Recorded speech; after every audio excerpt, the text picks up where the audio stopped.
حضرت عیسیٰ علیہ السلام کے زمانے میں ایک فاسق و فاجر انسان مخلوق خدا کو بہت ستاتا تھا۔ اس نے زندگی میں کبھی بھول کر بھی کوئی اچھا کام نہیں کیا تھا۔ لوگ اس سے اس قدر نفرت کرتے تھے کہ اسے دیکھتے ہی منہ پھیر لیتے۔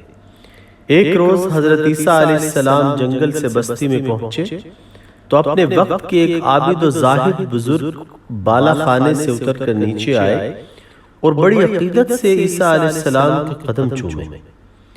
اس فاسق و فاجر انسان نے یہ منظر دیکھا تو دل ہی دل میں شرمندہ ہوا اور سوچا کہ ایک یہ شخص ہے کہ جس کی لوگ اتنی عزت کرتے ہیں، ایک میں ہوں جس سے ہر شخص نفرت کرتا ہے۔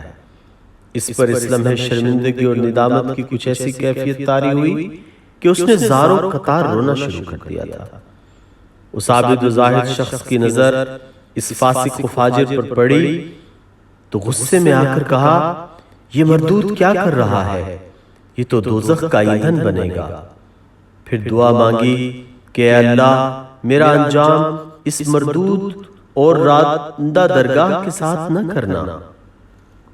وہ جب یہ دعا مانگ رہا تھا اس وقت حضرت عیسیٰ علیہ السلام پر وحی نازل ہوئی کہ یہ فاسق و فاجر اور گناہگار انسان اپنے گناہوں پر نادم ہو کر اور استغفار کر کے جنت کا مستحق بن گیا ہے، اور رہا وہ عابد و زاہد تو ہم نے اس کی دعا بھی قبول کر لی ہے کہ اس کا انجام اس گناہگار کے ساتھ نہ ہوگا، اس لیے کہ وہ تو اب بجائے جنت کے دوزخ میں جائے گا۔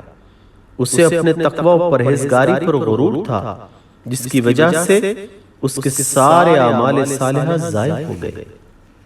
یہ سچ ہے کہ جو انسان اپنے گناہوں پر شرمندہ ہو اور سچے دل سے توبہ کر لے، اللہ اسے معاف فرما دیتا ہے۔ اس حکایت سے ہمیں سبق ملتا ہے کہ اللہ کو غرور بے حد ناپسند اور عجز و انکساری بہت پسند ہے۔